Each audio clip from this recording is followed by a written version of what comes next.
close. All right.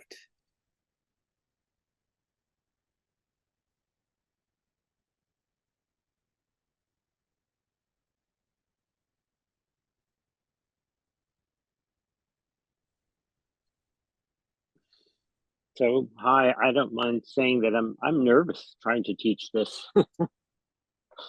I spent a lot of time working with people on their own writing um, and on their own performing, but it feels like trying to talk a little bit more about sort of um, how well I work, or how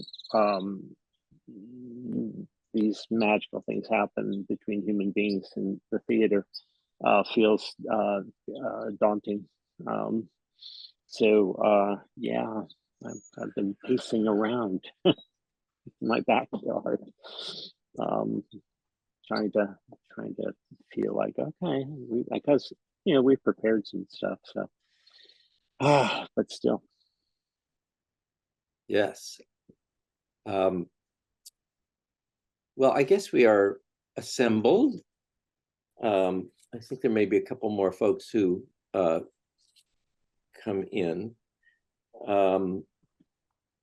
If you have control of your screen, the view selector on your Zoom, I suggest you use speaker view so that you can see both David and me. Okay, so we've got people are here. We are. I think we're just about everybody is here. And we really appreciate your participating in this and giving us an excuse to try to give some expression to what we have been thinking about for the last 32 years or more, since the two of us have been collaborating and trying to, and at least for me, having a great time making stuff together. Frustrating often, as the creative process is, but also just joyous, thrilling, full of discovery, and wanting to. And of course, we've also been teaching and coaching and mentoring and directing with so many of you and so many other folks. So, which I guess brings us to our dedication. We want to dedicate this to everyone who we've taught, directed, coached, collaborated with, because it is in these relationships that we have figured out what we know. It is not, we do not come from a heavily theory-based orientation. It's much more kind of trial and error, figuring it out as we go along. And so what we're going to try to present to you is some of what those many creative processes have taught us. So yes, thank you for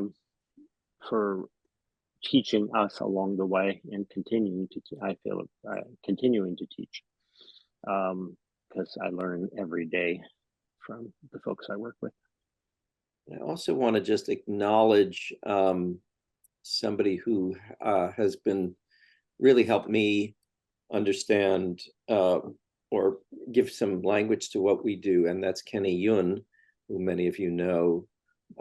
And Kenny and I taught solo performance for, I think, 10 years, and we continue to think a lot about this, the collaborative process. And I did talk to him a couple days ago and got his thoughts as well, or we bounced some ideas around. So there's that. Oh, somebody else is arriving. So let me say again that we are recording, so that you know that.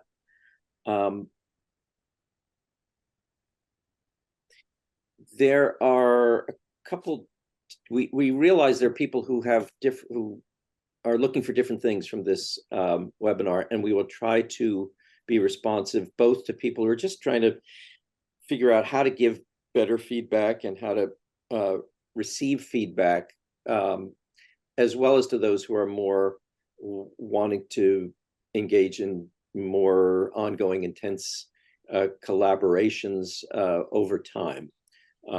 So we hope we'll be of use to you wherever you are, whatever you're looking for. But some of what we do may speak to different of you and different folks in different ways. This is also, some of you are more writers, and others of you are writers and performers. And some of this, since David and I have been working largely in theater, a lot of what we say will be geared to the stage more than to the page. So, is that enough preliminary stuff, David? I think so. Anything else? I can't think of any, but I'm relying on you to remember all this crap. That is what we wrote down. I'm checking my notes here. Yeah, we are both prepared and unprepared. So the other disclaimer is that this is very slippery stuff. It is so hard to try to give voice to what is intuitive or what we know. Any pronouncements we make, we know there are exceptions to them, and we know they are wrong some of the time. So that's a blanket disclaimer, that this is slippery, hard to pin down stuff. There is no formula. A lot of it is just being in the room or on the Zoom and just trying to figure it out. A lot of it is the seat of your pants. So we are going to offer you some propositions to test out, try out, see how it fits with what you know and what you've lived through as an artist, and to take away with. And our greatest hope is that whatever you get from this, it will give you some spur to experiment further and to take whatever comes out of this in ways that are useful to you, and maybe in ways that we can't imagine. So that's it. One note about the chat: we're going to ask you not to use the chat except when we specifically request it, because the chat is a distraction, and we are theater people and we don't like distractions. We like focus. We will have actually that brings me, I think, to the agenda review. So let's look at what we're going to do. Subject to change. Here's the order that we have come up with. We don't know if we'll get through all of it. We do want to make sure to have time for Q&A at the end, because that's important to us. But here's some of you can see on the screen some of what we're going to look at. So let's begin with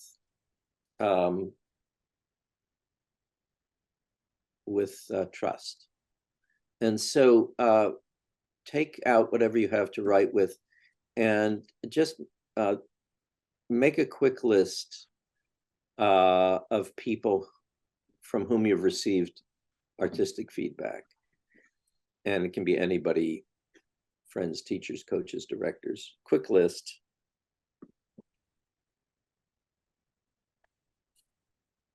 Don't have to be thorough.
Now pick a person on your list whose feedback was really helpful and just tune into that experience, imagine it, picture it, feel into it, and write down a couple phrases about that experience.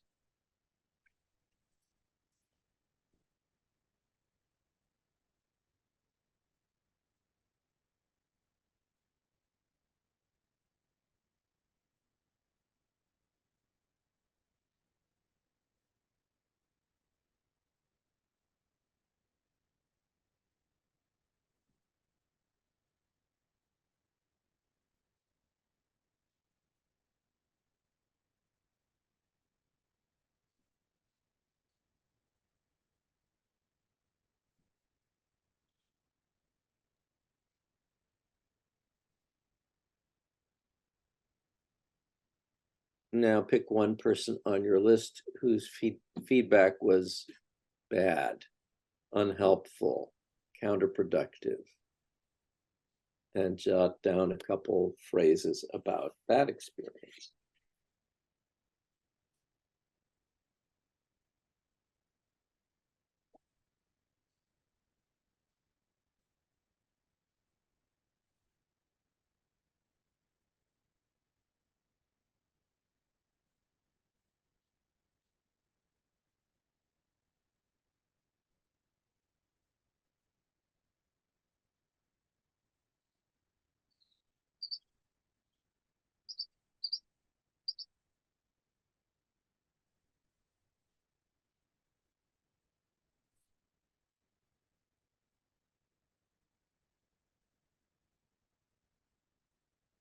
All right, now look over what you've written and just reflect for a minute and jot down a few thoughts, what you have learned about getting feedback.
Okay. So let me read something. I'm working on a memoir about being a solo performer called "What Am I Doing Alone on Stage?" And let me just read you. This is as goes back to beginning to work with David in 1991. What was it when I first started collaborating with David that let me trust him or begin to trust him? Trust him with the words I had written, the characters I was developing, trust him to see what I was too close to see, the overall shape of the show, how the pieces might come together, and trust him with my artistic yearnings, which are a subset of my soul.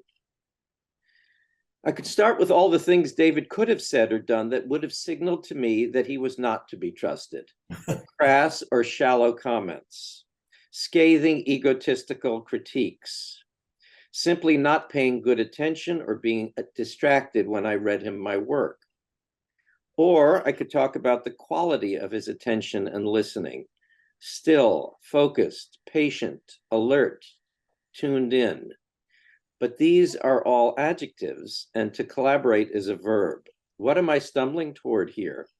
When I first walked into David's apartment, I brought, in addition to my script and my secret yearnings, a bunch of nagging questions. Will this piece end up being any good? Will people like it, and thus like me? Will it ever be finished? What David did and taught me to do for others was invest so fully in the process of discovery that those annoying questions temporarily evaporated. The clouds of uncertainty and anxiety blew over long enough that we could play, experiment, throw open the doors of the imagination, and see what we might discover. And what was really interesting as I just read this to you was how much of it, how many of the phrases and what you just said in the sharing was echoed in what I was talking about, the lack of ego, the generosity of spirit, the unexpected, being patient. So I think we have, and this is the territory of trust. And it is not to be taken for granted. It is something that I think we can all cultivate as we work collaboratively. I wanted to add to that the sort of, talking about process, the I feel like that has to be a focus, especially early on. I make my living by getting product on stage, and I'm very focused on that in some way. But I know the way you make a product is you have a process, and that means you need in the early stages to be uh, as curious as possible, and to be able to let yourself and your collaborator go what beyond what they think they can think when they first start.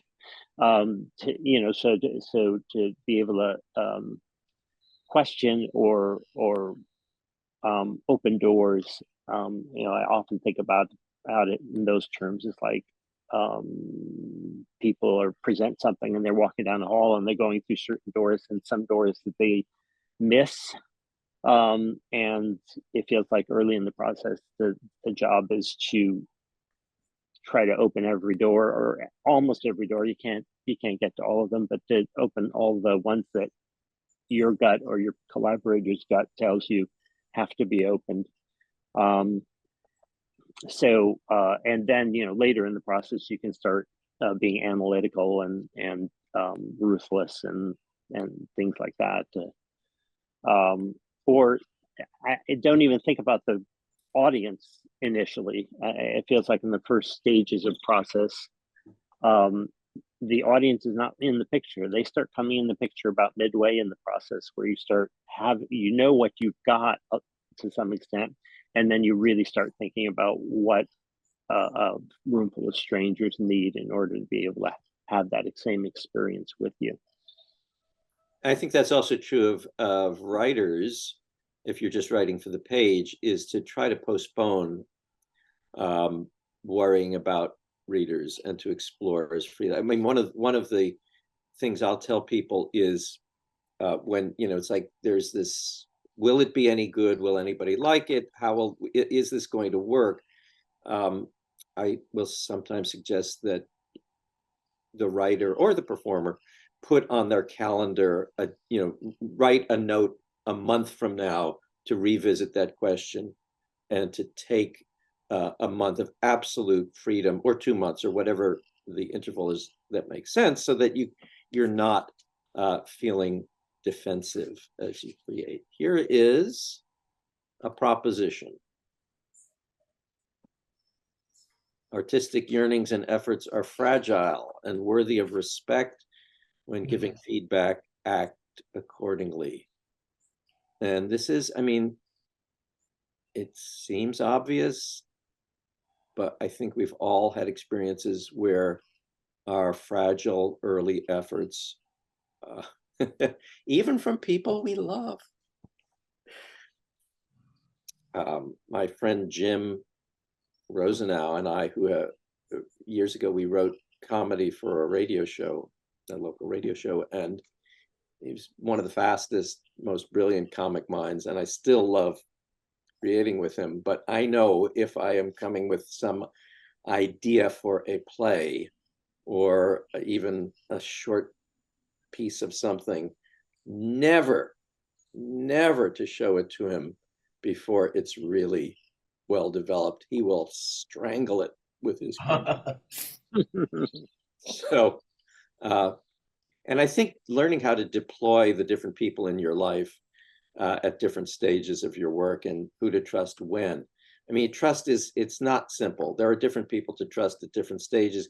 And one of the most difficult things I have found is that over the many years and many projects that I have worked on, there are people who get some piece that I'm doing really, they receive it deeply and fully, but come 5 years later, I'm working on something else and they do not get it.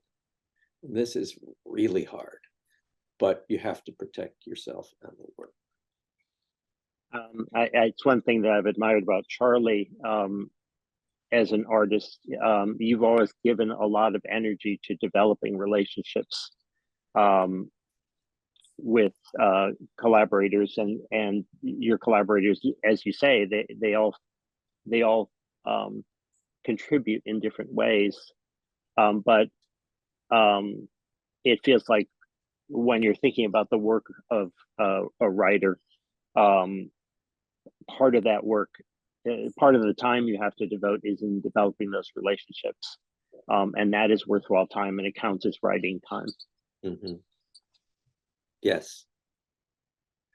It is part of the job description and it does take time.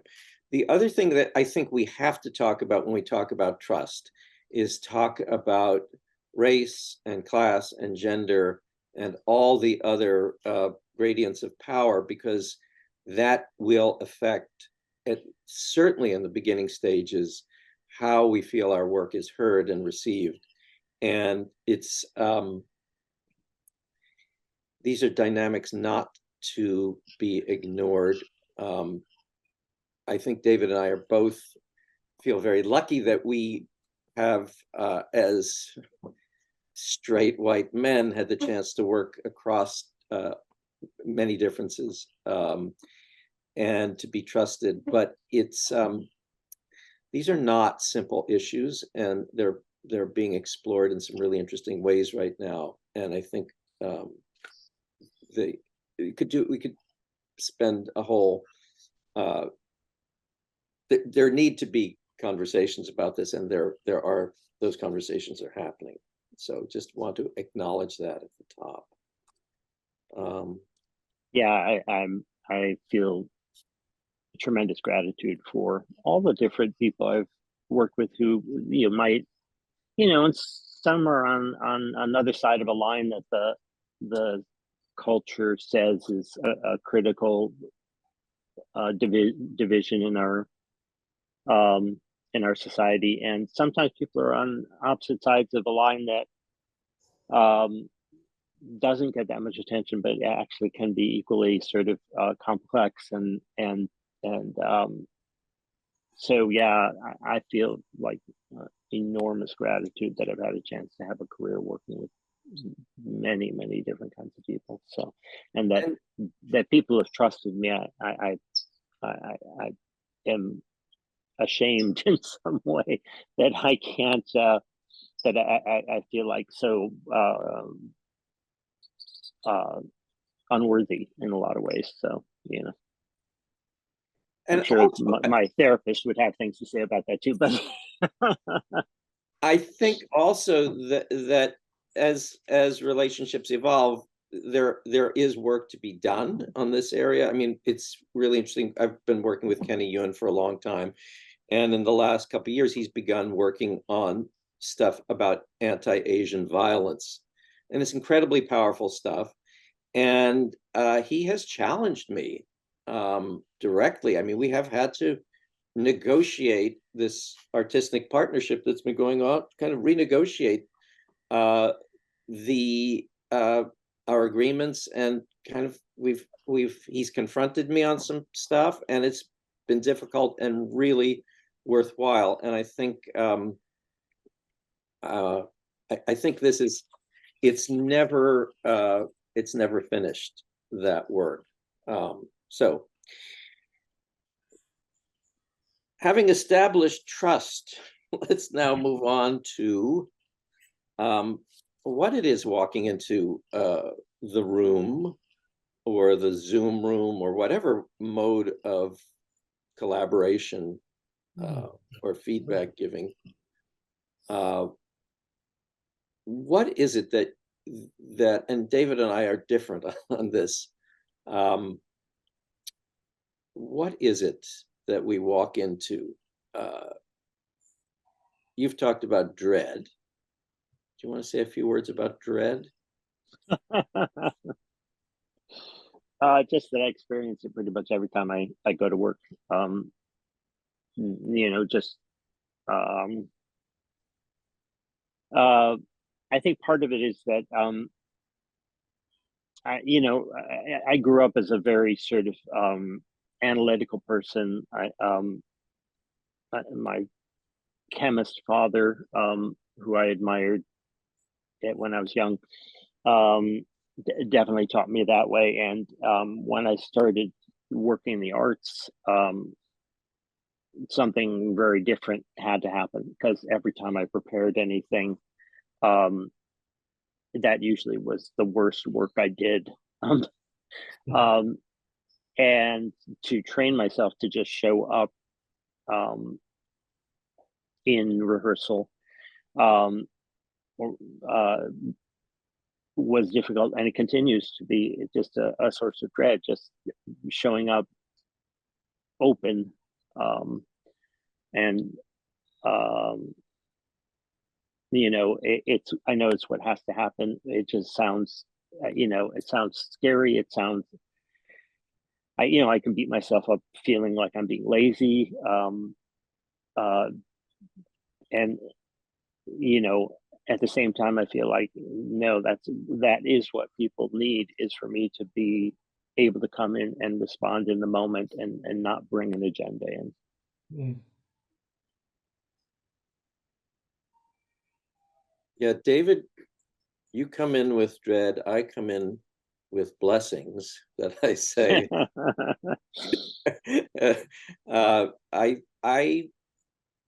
I come in. I certainly come in with dread if I'm directing a show that's, where we have to make it ready for critics, because but that's a very specific. And there it's the question of what am I missing? What am I missing? Oh God, there's something I'm missing here. What is it? What is it? But I don't feel that way at the beginning of the process. I feel much more the sense of this uh, this spiritual sense of, we get to walk in and see what we might discover, this extraordinary thing that human beings can do, of seeking and discovering as artists. So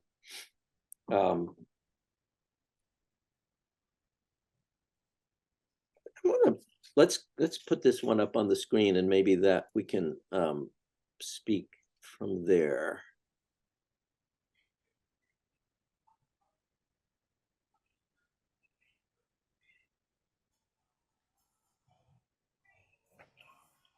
So here's the propositions. Receive the human being, not just the work, and start with what is working.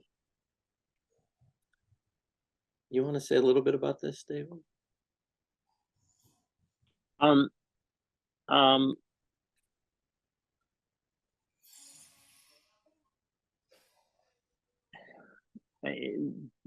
I mean, I think we're talking about this other places too. That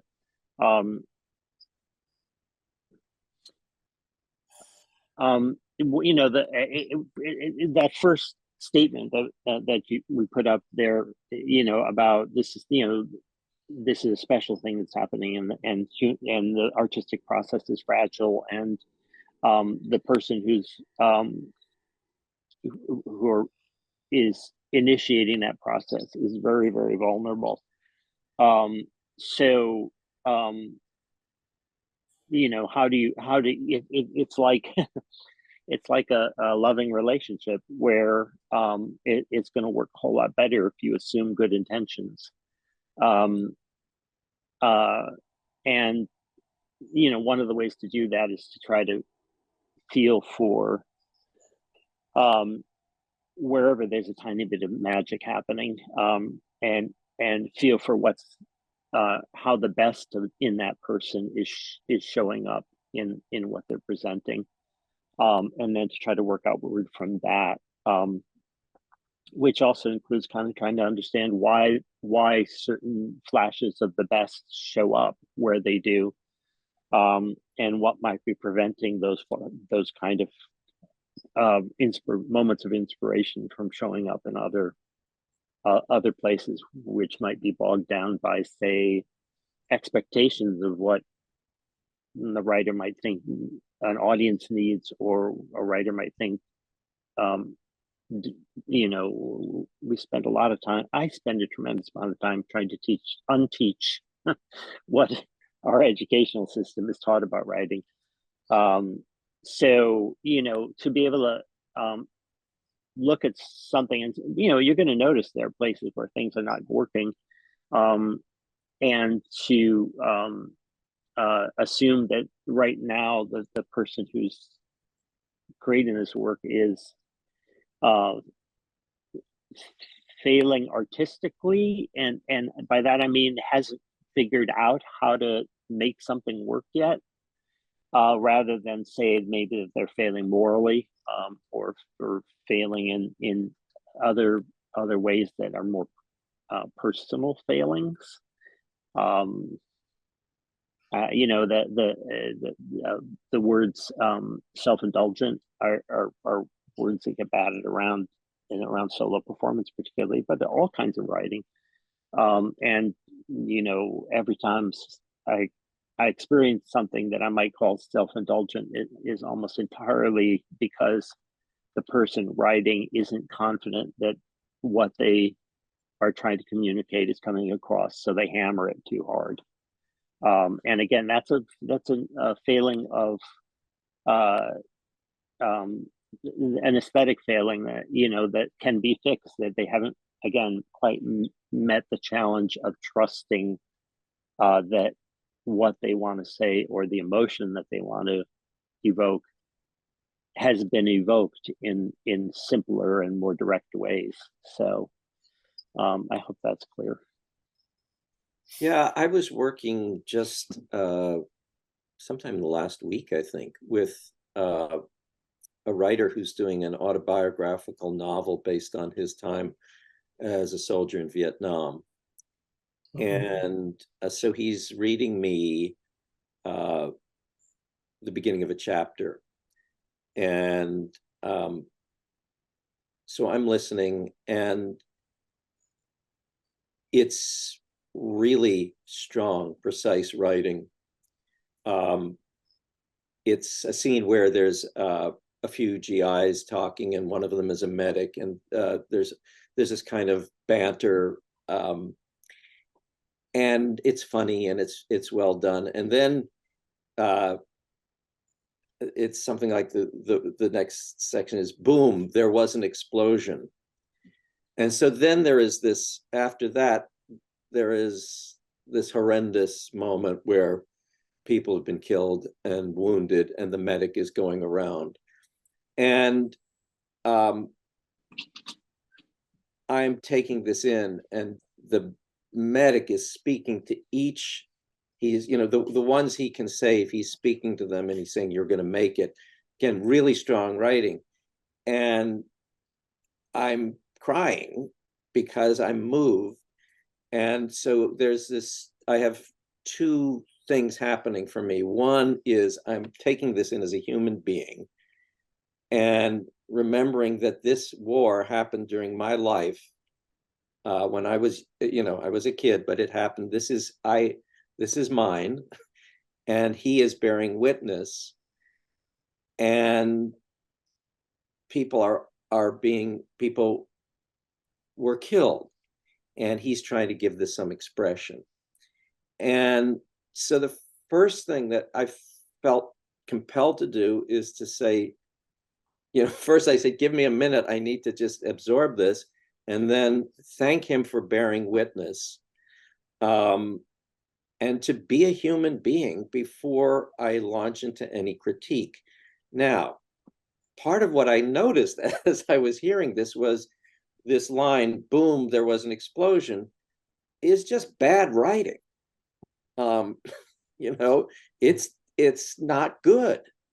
So there's, it needs work. It's also an incredible artistic opportunity of how do you do a before and after? How do you give a reader an experience that is not a cliche or is something that surprises us? What do you want to do with your experience and your sculpting of that experience into fiction with the moment of an explosion and what happens right after that is fresh and is true to you? So and I did get to that question and that offering him that challenge, but that came after giving him the feedback that I was moved and that the writing was precise and strong. The characters were well drawn in these places. So to me, it's really, you need to do both, but you need to lead with your response as a human being. And I think this is something that is often forgotten in the rush to make great art. We forget to be human. There is another thing that I pay particular attention to, I think we both do, which is, as somebody is reading or performing new work, is to really tune into the signals that are coming, that are not just the content, but what is happening what am I picking up in the person's body, their voice, their energy? Where do they seem alive? And often, I'll be just noticing this, but I'll also often the first feedback I will give is not anything near a critique. It's just questions of what was that like? What was, where did you feel alive? Did anything feel right? Focusing, and often it's really interesting when I say, what was that like? How did it feel performing that or reading that? And people say, well, I didn't feel this was really good. There was that section, I just didn't, and it's no, what felt right? So because there's some tendency to self-consciousness or embarrassment or something, but I will over and over say, okay, so what did work? What felt true or alive? And also to go into what about the writing process? What was that like?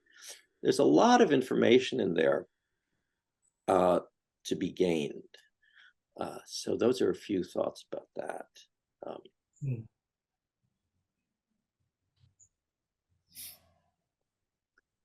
One more proposition here.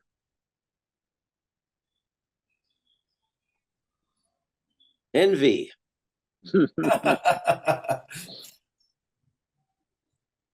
Pay attention to what you envy, notice it, and celebrate what the artist is doing.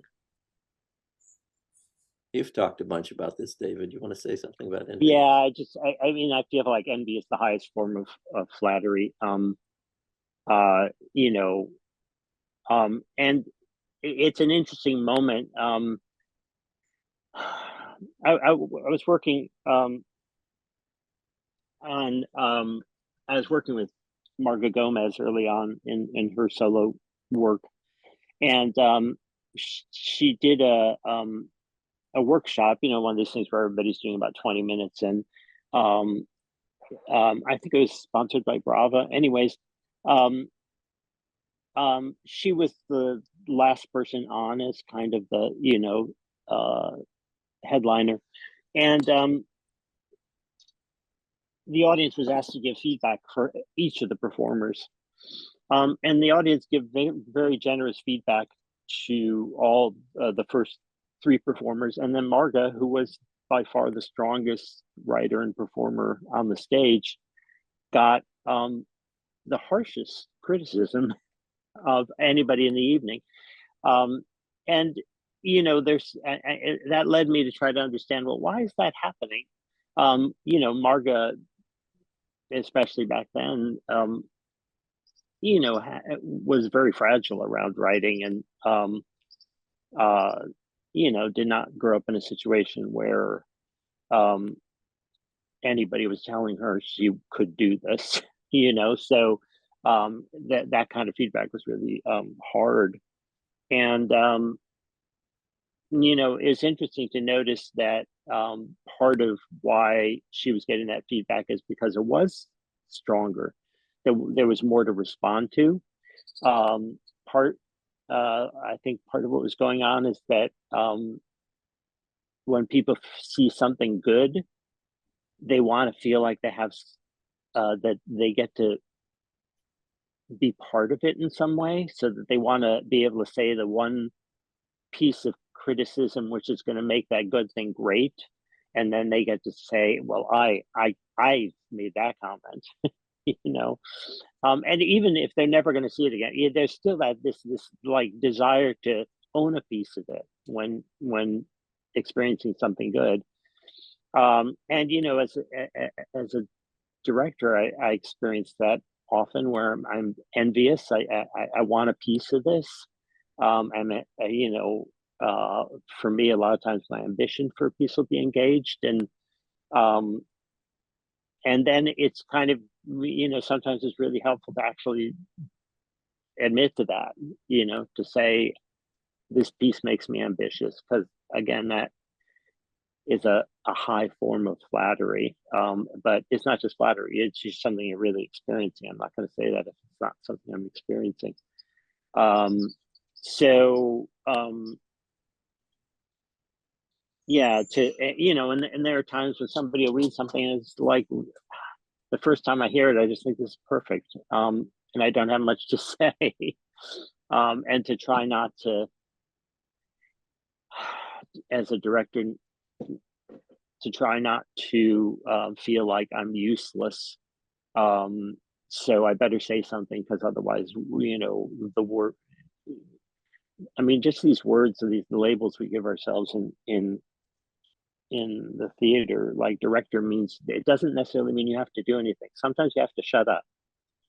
Um, Sometimes you have to just say, that is so powerful, and then maybe two rehearsals from now, you're going to hear a few things that need to. But that the first impact of the piece, uh, might the first time you hear it, that might be really all you're called on to acknowledge. So, yeah, I hope that's clear. Yeah, if you love something, it's really okay to say, I love that. Yeah. Um, Well, yeah. yeah. Or I wish I knew how to do that. Well, I mean, You that's, know. yeah, I mean, that's for me. When I was directing Rebecca Fisher, it's like, how does she switch modes from talking to the audience to becoming a character to, I mean, she's got three or four things and seamless. Like, how I'm watching this and I'm thinking, I'll never be able to do this the way she does. And so trying to accept, and with Dan Hoyle, his physical work, which is not my forte, which I have loved working with somebody who has this ability. There's a lot of seeing things that I will never be as good at, and just trying to celebrate those. One of the things you talk about, David, in terms of work and development, is to be a mirror and to describe the ride. Yeah, I wish actually I was better at this, because a lot of times I feel like I'm and I think it's somewhat natural to the position of being trying to be a mirror, is that you want to go to the things that you're going to be useful about, and the things that you're going to be useful about are the parts of that aren't working. Um, so, um, but it feels to me like the thing that performer needs mostly is a true mirror. Obviously we're all subjective, so that we can't be a perfect mirror. I was just listening to that the idea that you need to get feedback from many people, because um, no one person can give you everything. Um, but to try to be a true mirror in the sense that try to represent my experience of the work, um, just like I'm get on the roller coaster and I go for a ride, and this is where it's exciting, and this is where you know I feel like you're setting something up, and then it pays off here or doesn't pay off there.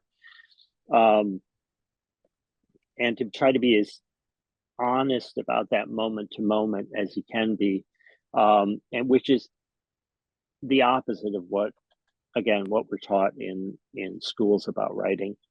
um that the there's no analytical, there's no we'll get into more of this in a little bit, but Yes, yeah. we're trying to rant about that, aren't we? Yeah, no, I'll hold off on that. We've um developed rants that are coming up. yeah. So Uh, yeah. to be a good collaborator, develop your skills at describing what the ride was like. Yeah, it's absolutely the most useful information for any writer, to be able to just know what was happening to their reader along the way.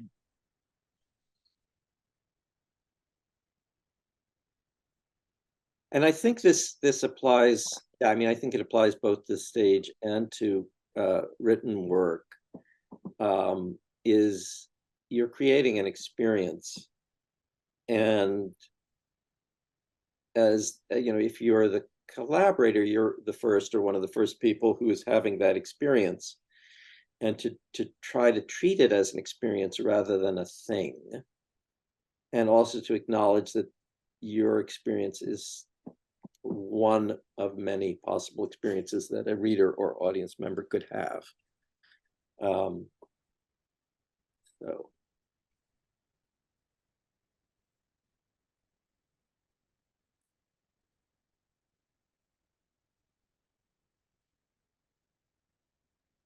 should we do the rant? I feel like let's postpone the rants, David. Oh, I don't know. I'm ready now. Okay. When I lived in New York for a while, and uh, got involved in uh, uh, a group that was doing play readings, and having they would have feedback after the play readings.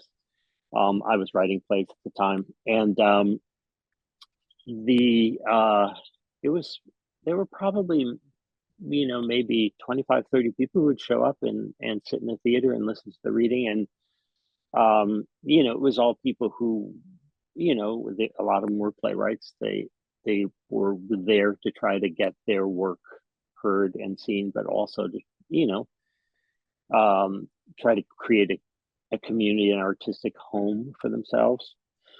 And there were a lot of people there, and I'm gonna I feel like this is so New York. There's a lot of people there who felt like the that we should have classes in how to present feedback, and that those classes should talk about narrative structure, metaphor, um, character arc, um, technical aspects of writing.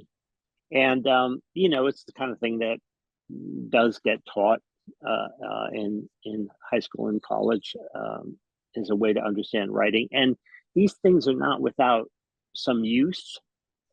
Um, but the idea of making that the centerpiece of the feedback, I felt like was a terrible idea. That for example, um, in the writing of screenplays, Chinatown, the Roman Polanski movie, was is often taught as kind of a perfect screenplay. And the screenplay author is encouraged to follow the to the page number, like the first 10 pages have this aspect and the next have uh, should function in this way. And so very, very technical, very, very structured. And I can't imagine Roman Polanski was thinking of any of that when he was writing that movie. I think he was like, the guy's kind of a madman, and following his gut on this stuff. And then probably maybe afterwards, he or people he trusted helped him to edit it and helped him to see what he was doing and maybe refine something structurally. But I feel like structure comes later. Structure comes to interrogate what is being created. Um, and you got to know what you care about first. I've never known anybody who's written anything good starting with an outline, and I'm not. That's a little bit of an exaggeration, because I know people can start with an outline and do something well, but outlines, uh, they don't. Most people, they don't help. Most people, an outline is going to restrict your creativity, not um, encourage its growth. Um, so yeah, just in general, the this is the part of me that has settled on being a good mirror and telling people what the ride is like is very much in reaction to what is often taught or often thought of as the proper way to meet writing. When my son Jonah was in high school, his English class was reading Invisible Man by Ralph Ellison. I was embarrassed that I had never read the book, so I got the audiobook. And one of the great listening experiences of my life, performed by Peter Francis James. And so I'm going these long walks in San Francisco, just having my mind blown. Just incredible experience, moving and startling. My world's anyway. And then I hear, what are they doing with it, talking about in class? They're told to analyze the rhetorical and syntactical strategies and devices that the author is using, which pretty well destroys any direct experience you have. And so I, in addition to being furious at literature classes that do that and high school English teachers, I also have my loathing of what middle school English teachers did to us by telling us to diagram sentences. None of this helps us as artists, is my view. And I wrote down something Kenny Yun said to me the other day, intuiting when to craft and when not to prematurely squash with the technical. So that's another way of putting it. I think we've completed our rants. Yeah.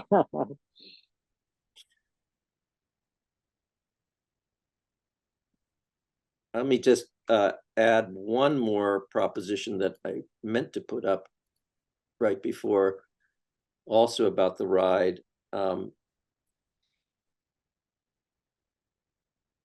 This is your idea as well, David, the striving to discover that will lead somewhere, which I think. Yeah, and it's one of the interesting things about, like, so what distinguishes art from, say, philosophy or psychology, and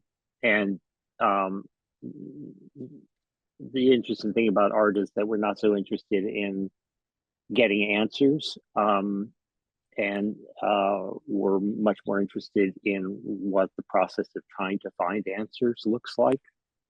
The audience is having their own struggle with meaning, and um, so to just tell them this is what is meaningful.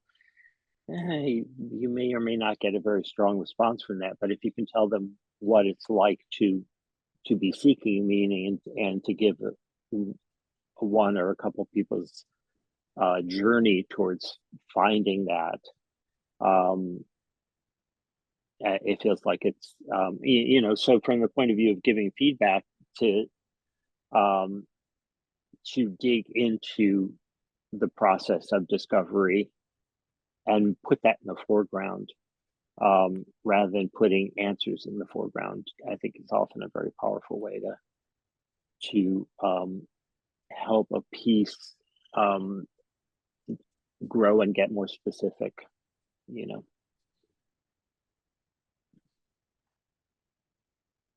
I want to skip ahead and ask you to tell your story about Joe Chaikin. Okay. Um, yeah, most of the education and directing I've gotten has been watching other people. Worked through my 20s doing production work, building sets, being a production manager, things like that. So I got to watch people. But I did take a couple-week course with Joseph Chaikin. And do you have that picture, Charlie? I do. Joe Chaikin was a darling of the 1960s experimental theater scene. Is that picture up? I can't tell on my screen. Get up. Give me a second. Yeah. Okay. Um, there he is. Two very handsome men there. Joe Chaikin worked pretty closely with Sam Shepard for a long time. And at one point in his, I can't remember where he was, late 30s, he was having an operation on his heart because of scarlet fever he'd had as a kid. And there was a blood clot, and it went to his brain. And so he had a stroke. So when I met him, he was somewhat impaired by that stroke. So he had this very sort of odd cadence of talking. And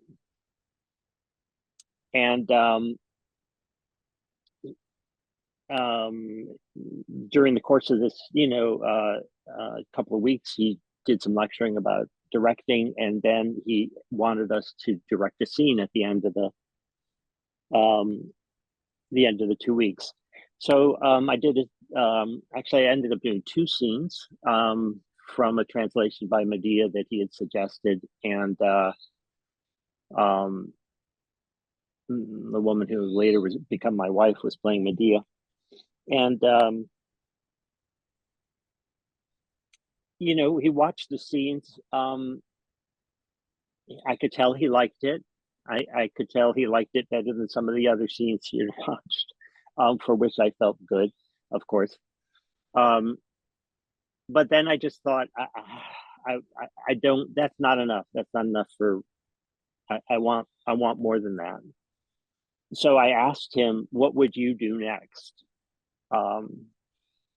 And he was like, "No, no, no. You're the director." I'm like, no. I want to know, what would you as a director do next? And so he puts a chair on the stage, and he starts working on the moment between the two scenes, which I had done nothing with.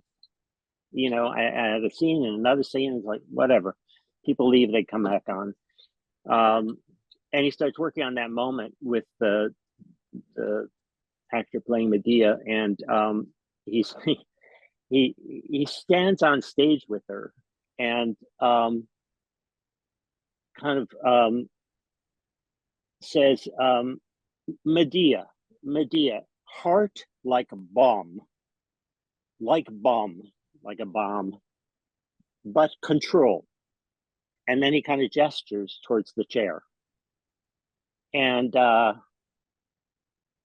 could tell Anne was like, what the fuck is he asking of me? um, and she kind of stares at him, and he just repeats that, heart like bomb, but control. And he kind of gestures for her to walk around the chair. Um, and so she starts doing that, and then just in this next moment finds this wail that comes out of her. That felt like, yeah, no, that was good. That made for some, that was going to add a lot to this, to these scenes. To have a moment alone for Medea to be able to express just how gut wrenching her experiences were. Um, and what I took from this was a couple things. One was that there's no moment on stage that can't be alive. So that's something to really, to really think about. To ask more, to ask every moment, every moment have life. Um, and then there was the other thing is how present he was in giving this feedback. Um, I mean, I don't necessarily stand on stage with people, but there's something about he was just very present. Um, and and in some ways was letting him feel his way forward, just as he was asking Anne to feel their way forward as a performer. Um, and then kind of the last thing is just the way he delivered his feedback was, he was trying to describe something that he felt inside himself about what what might be happening with this character, but he did it in a way that was just gonna open doors. It wasn't gonna define anything. It wasn't gonna become something that the actor needed to achieve. So I know that in my work with people, I often get blank stares from the people I'm giving feedback to, because they're going, what the hell is he talking about? Because I'll try to do the same thing. I'll try to um, feel what the moment might might call for, and then try to give a metaphor for what that feeling it might be like, and then hand that over to the writer performer and watch what surprising thing they do with it. Because I don't want them to do what I want them to find what's there in that moment, but I don't want them to do it my way. I'm not the performer. It needs to be an authentic experience of the writer, of the performer. This is true in writing too. I don't want to tell people how to do it. I want to tell people where they might find what's needed. So yeah, that's about it. I hope that's clear. Yeah, ask for more. But a lot of the art of that is how you ask for more. And I think that in turn has to do with tuning into the person you're working with and giving feedback to, and where they come alive. What is it that will give them joy, excitement, pleasure, or will challenge them in an interesting way, rather than some universal abstract. It's very much trying to get inside their soul and their process and ask for more from that.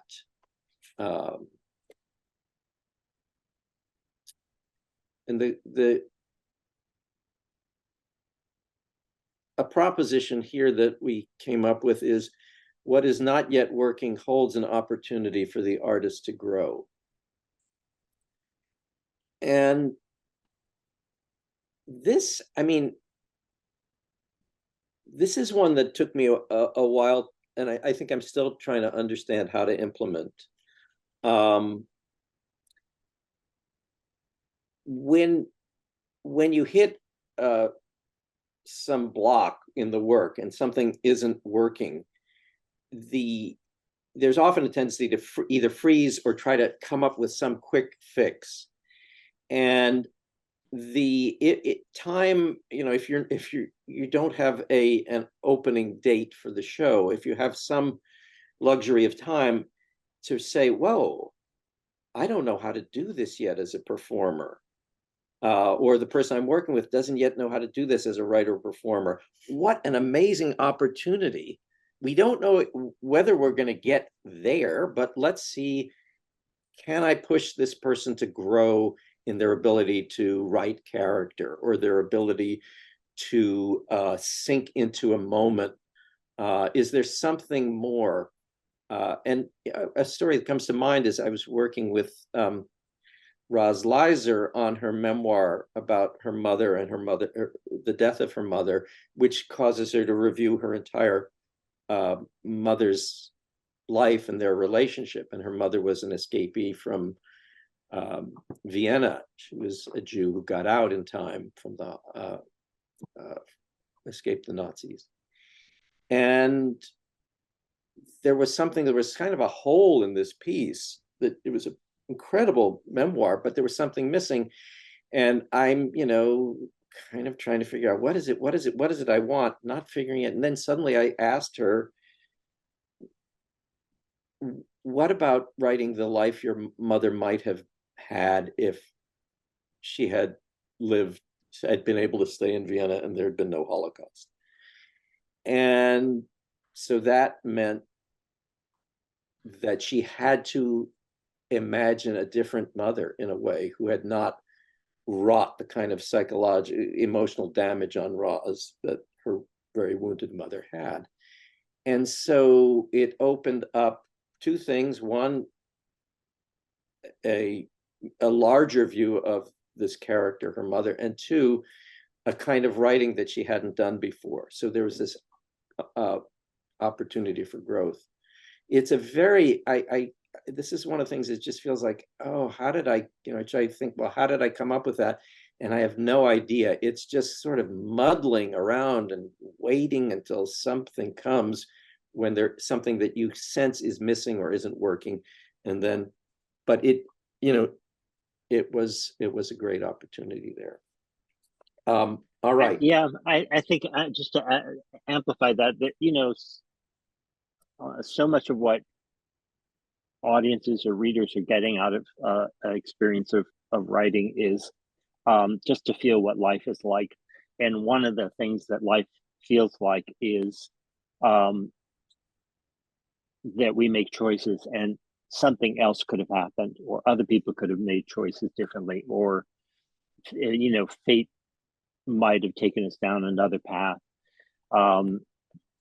And it's all often very, very interesting to I think that's part of also why it's interesting to sort of look at process of yearning for answers rather than necessarily stating answers. Because we're all in this situation where we don't know the future, we don't know what's going to happen, and we have to live life based on in that sort of dread. And her mother did not expect to have her world ripped away from her, and was probably going to be a different person if she hadn't. So yeah, I think bringing out those aspects of character arc is really powerful. Time for Kokoschka. Yeah. I spent a lot of time in my early 20s studying painting and trying to be a painter. I found theater much easier. But I was taking classes with a group of artists in the south of France, and one of them had been a student of Oscar Kokoschka.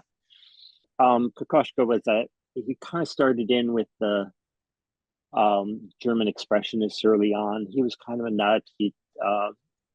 During World War I, he was in the trenches, and he carried with him a life-size doll of Alma Mahler, the beautiful and fascinating wife of Gustav Mahler and composer in her own right. that he was just completely obsessed with. Can we go to the next slide? Um, and then he started this. His mature work kind of has this kind of quality to it, and not all landscapes. There's a lot of portraits and stuff like that, but um, very much this kind of feel. And when he would critique a painting, he would start by setting the painting up across the, a ways away from across the room and just stare at it for a while. And then he would take the painting and he would go over every inch of it, like just practically having his nose touching the painting, go over every inch of it very methodically.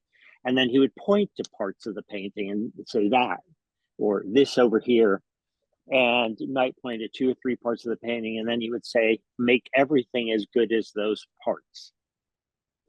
And I think, when you look at Kokoschka's painting, you can kind of go, yeah, when I look through that painting, kind of every part is as good as every other part. There's life in the whole painting, even though he also manages to get focused and,